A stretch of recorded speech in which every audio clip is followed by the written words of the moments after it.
Shalom jemaat GSKI Cross yang diberkati Tuhan dan seluruh pecinta suara kebenaran di mana saja kita berada.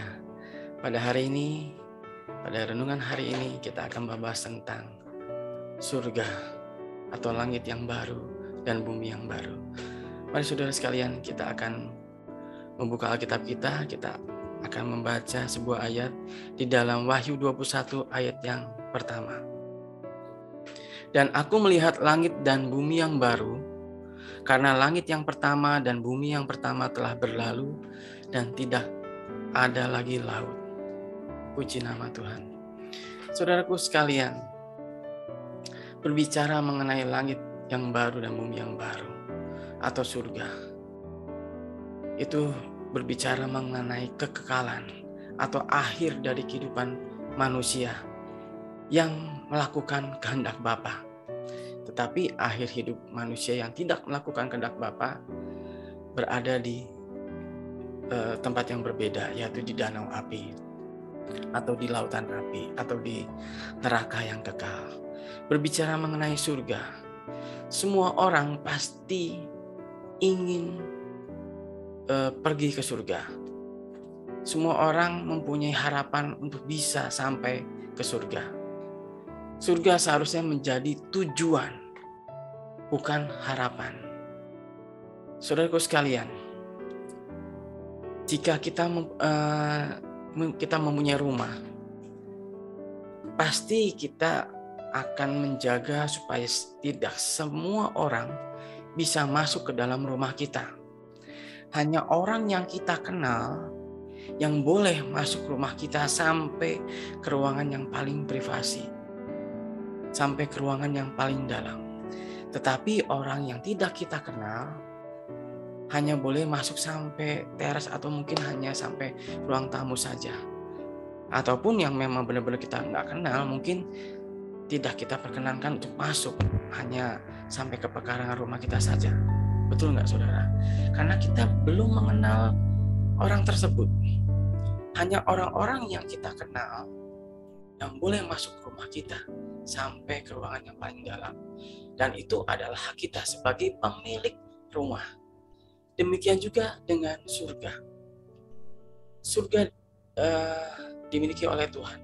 Tuhanlah yang punya surga. Tuhan punya hak untuk menentukan standar siapa saja orang yang boleh masuk ke dalam surga dan kerajaannya. Tentu tidak sembarang orang bisa masuk ke dalam surga. Hanya orang-orang yang mencapai standar yang ditetapkan oleh Tuhan, hanya orang itu yang boleh layak masuk di dalam surga dan kerajaannya. Otomatis kalau kita pahami langit yang baru dan bumi yang baru, surga yang mulia, otomatis di sana tidak ada kata-kata kotor, tidak ada perbuatan kotor, tidak ada perilaku yang kotor, dan segala sesuatu yang kotor tidak layak ada di dalam surga.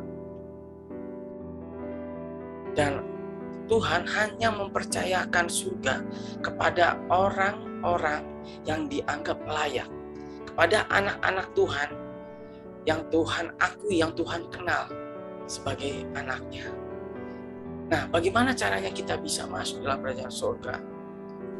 Caranya adalah kita harus dikenal oleh Tuhan. Jangan sampai kita capek-capek datang ke gereja, kita melakukan perbuatan baik, kita istilahnya menyogok Tuhan dengan persembahan yang besar dan lain sebagainya. Ternyata Tuhan tidak mengenal kita. Seperti dalam yang terus dalam Matius 7 ayat 21-23. Loh, jadi gimana? Hanya orang-orang yang melakukan kehendak Bapa yang bisa masuk dalam kerajaan surga. Dan itu standarnya. Dan orang-orang yang melakukan kehendak Bapa adalah orang-orang yang pasti dikenal oleh Tuhan. Melakukan kehendak Bapa bukan hanya pergi ke gereja, bukan hanya melayani Tuhan. Tuhan nggak lihat berapa lama kita jadi anak Tuhan. Tuhan nggak hitung berapa banyak kita ke gereja, berapa banyak persembahan kita berikan kepada Tuhan. Tetapi Tuhan ingin melihat ketulusan dan ketaatan hati kita secara bulat dan utuh untuk melakukan kehendak Bapa tanpa embel-embel, tapi jika dan lain sebagainya. Dan itu standar yang Tuhan tetapkan agar kita dikenal dan agar kita layak untuk masuk di dalam kerajaan surga. Hanya orang-orang yang dikenal Tuhan. Jangan sampai kita ditolak. Aku tidak mengenal engkau, menyala engkau buat segala kejahatan. Padahal kita telah melayani Tuhan. Kenapa banyak orang yang melayani Tuhan, Tuhan sampai tidak kenal? Karena apa yang dilakukannya terselip agenda pribadi untuk mencari kepuasan sendiri, untuk mencari pujian sendiri. Dan apa yang dia lakukan semata-mata untuk dirinya sendiri. Padahal seharusnya pelayanan itu keluar, bukan ke dalam untuk diri sendiri, tapi untuk sesama, untuk keluar. Dan kuncinya ada di melakukan kehendak Bapa, yaitu teladan yang Yesus berikan, mengasihi sesama manusia dan mengasihi Allah dengan segenap hati kita. Itu kuncinya, saudara. Jadi jika kita ingin masuk dalam kerajaan surga, sekali lagi kita harus dikenal oleh Tuhan. Bagaimana cara dikenalnya?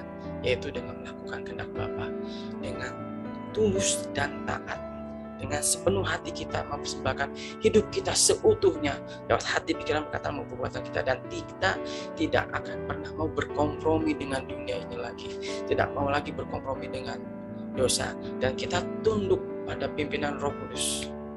Karena hanya anak-anak Allah lah yang mau dipimpin oleh Roh Kudus. Tetapi jika kita masih dipimpin oleh keinginan daging sendiri, kita masih hidup sembrono, hidup seenaknya, walaupun kita rajin ke gereja, minta ampun sama Tuhan, ada konsekuensi dari setiap apa yang kita lakukan.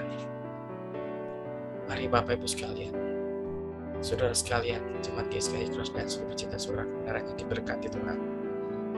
Saat ini kita mau belajar untuk membangun hubungan yang sehat kepada Tuhan. Mau belajar mempersembahkan yang terbaik bagi Tuhan, melakukan kehendak Bapa, mengambil bagian dalam kekudusan, yang mau menjadi anak Tuhan, yang menghidupi kebenaran Tuhan, sehingga kita bisa menjadi serupa seperti Kristus dan sempurna seperti Bapa, agar kita sekali lagi dikenal oleh Tuhan dan layak masuk di dalam surga. Milikilah hikmat dan pengertian yang benar untuk dapat mengetahui dan melakukan kehendak Bapa dengan sempurna. Lakukanlah apa yang Tuhan Yesus ingin kita lakukan, yaitu pikul salib dan sangkal diri. Pahami dan lakukan, hidupkan Injil yang benar yang Yesus sendiri ajarkan, agar kita dapat melakukan kehendak Bapa dengan sempurna. Puji nama Tuhan, kiranya renungan ini boleh memberkati kita sekalian. Shalom, haleluya.